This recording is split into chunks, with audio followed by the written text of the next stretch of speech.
Greetings. Matthew 28:20, and we use the King James Version, says, teaching them to observe all things whatsoever I have commanded you, and lo, I am with you always until the end of the world. Amen. What is the world? The world is you, your body.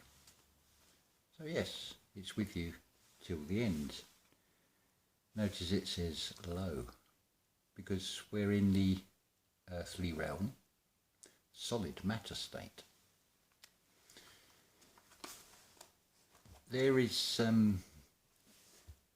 regardless of what is history, there has always been something that has been there guiding humanity and a commentary on humanity, and that is art. Let's find the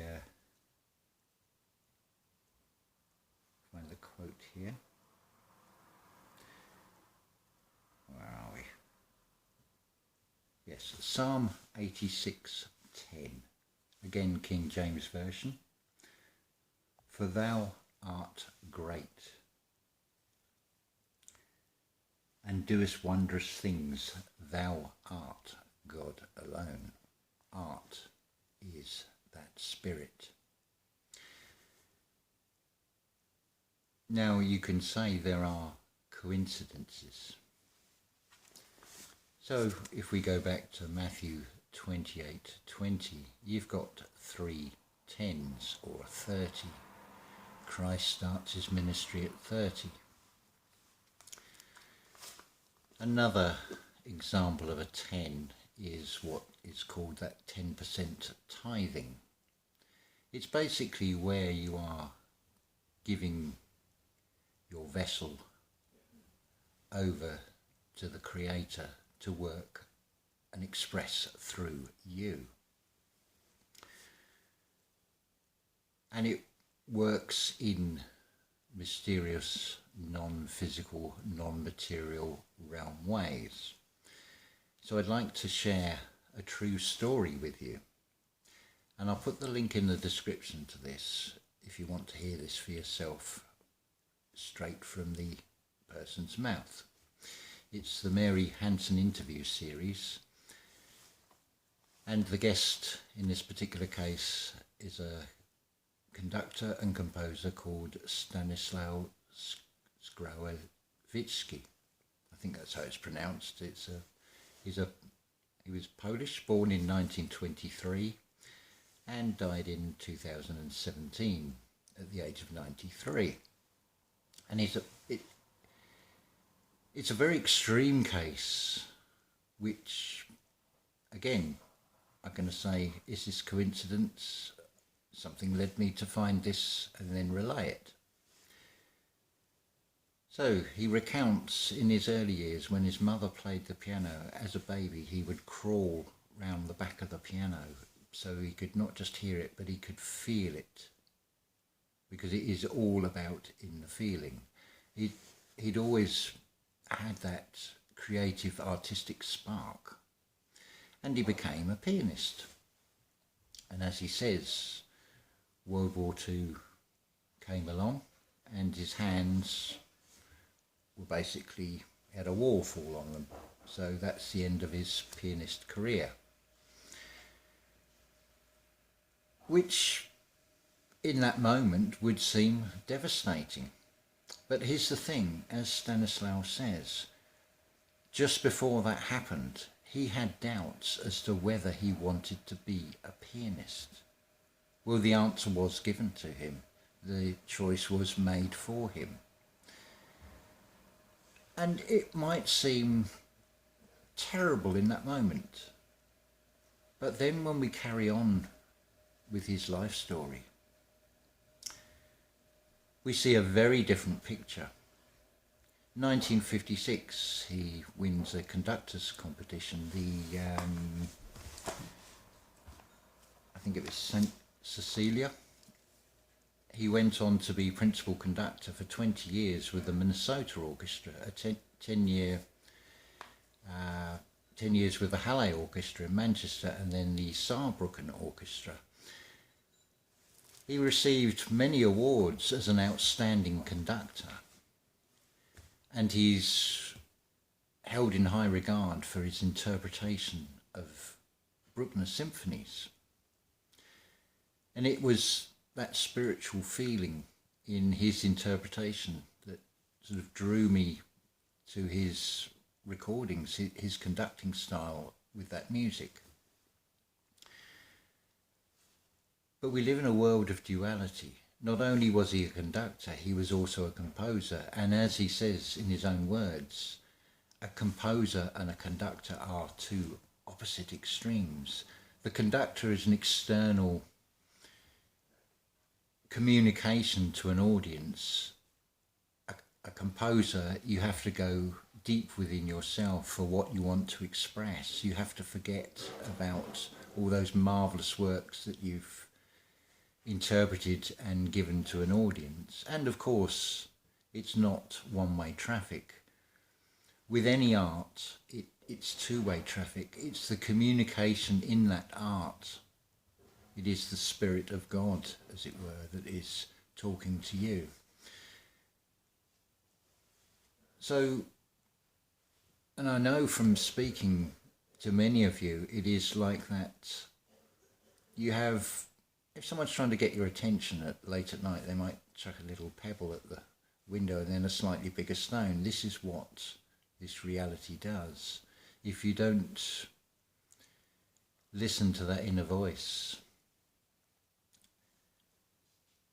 the situation will be sort of taken out of your hands. You don't actually have control over this. An interesting question was raised on the Brian Scott channel on the back of a Neville Goddard lecture in the last few days called Faith. And Brian asked the question, are we chosen or do we choose?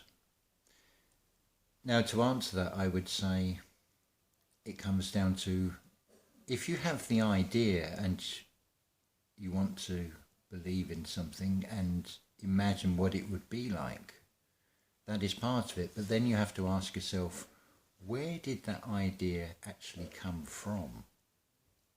Because if there is only one player playing all the parts, are those ideas and thoughts really yours? You as in the personality, the little I. I came across another fascinating quote here, and this is John 11:25. Jesus said unto her, I am the resurrection and the life. He that believeth in me, though he were dead, shall he live. Well, let's just look at that word believe. The definition is to accept that something is true, especially without proof. And two, to hold something as an opinion and to think. And the source of that is the Oxford Language website. And as an example, it says, and I quote, Belief comes from the old German word meaning to have trust. Belief does not require proof. To believe can also mean having confidence. If you believe in me, it doesn't matter that you think I'm real, unless I'm a ghost. It means you think I can do what I set out to do. So this spirit that permeates through art, that permeates through everything that is within you. It comes down to what Neville Goddard says. If you don't have faith in yourself, you don't have faith in God. Because you doubt yourself, so you doubt that power that is within you. That is your God-given gift for you to find. And the clues are everywhere. In particular, they are expressed in all forms of art. As a personal example, and I think one that many of you are very familiar with, take for example a song that you're familiar with, a song that you've heard many times before, and then one day you might hear something in the lyrics. You may even be prompted because the tune or the song or part of that song will come into your head, and it's a sign. If that song or whatever it happens to be comes into your head, that thought, that idea, it is prompting you to then look a little deeper into that. What is it trying to tell you? Some of you that I have spoken to personally have given me your personal accounts of when you haven't listened to that pebble, that you haven't observed that sign, how it can become more devastating. I hope not as devastating as having a wall falling on your hands. But that is the level it can get to if we don't listen to that inner voice that is guiding us. So just to recap again, when things may seem in that moment to be dreadful, that your life in this realm is just a chapter in an ongoing story.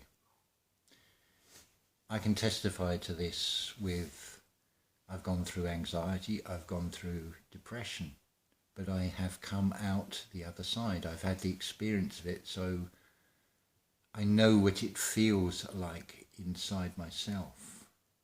I'm no longer just having a concept of what depression or anxiety is. And it is empowering that what is perceived as a weakness turns out to be a real strength. And if you look at that external world now, and I would say from what is being suggested from the astrology, things will look particularly grim, certainly up to probably the 19th of February. And then you've got that 3 days to the 22nd when it becomes 22, 2, 22, 5 2's, another 10. And a 10 is really a 1 and a 0. So it's 1, and yet it is whole, it is nothing, it is something, and it is everything. It is also the binary code. There are so many ways of explaining the same thing, numerology, in words, whatever you look at, it is all there to be found. It is fantastic, to be perfectly honest, and it is perfect. So if you're feeling really at the lowest, just know that it's not forever, because nothing is forever. It is all temporal in this reality. It is not eternal. It is just an experience to go through. But it is what we take from that experience. Do we perceive something in a negative context, or do we perceive something in a positive context? Which do you feel will benefit you more? Do you feel it would be better to feel negative about something, or do you feel it would be better for you to feel positive about something and see things in a positive way? It comes back again to that word dote. And if you dote on something, it means you're giving attention to it, you're feeding energy to it. So if you know what the dote is, it then becomes far easier to work out what the antidote is. I think I said this on the last video, but it is worth reiterating. I mean, we are in a realm that is all repeats, whether it be history or prescriptions. You'll hear the things in the words if you have that cliche saying, the ears to hear and the eyes to see, or the ears to see and the eyes to hear. Because In the yin, if you'll notice, you have an awful amount of white, of nothingness, with a very small contained area of its opposite. And that also has an opposite of an area that is mostly black with a very small area of white. Which part of that yin and yang do you think you're in? Are you the light in the darkness, or are you the darkness in the light? Or do you walk that fine line and see both sides and weigh things up? The scales of justice is shown to you as blindfolded, and the weighing from that is clearly all in the feeling. As Neville Goddard says, the secret is in the feeling. So I wouldn't even worry about when, where, how. Just go with feeling. Go with imagine what it would feel like. Go to the end, as Neville says, like you already have it. Whatever it is that you desire, imagine what it would feel like. And I would also suggest looking at the latest videos on Niven channel again.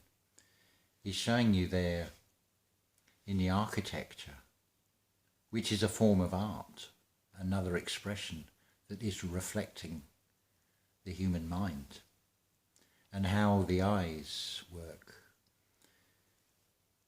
These are the more scientific aspect of it that shows that imagination creates reality, basically.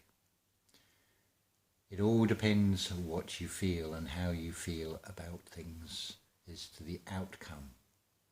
And as Alan Watts would say, it's karma. It is your doing. If you think and feel from that thought that things are bad, we're basically like magnets, and the magnet attracts to the outside.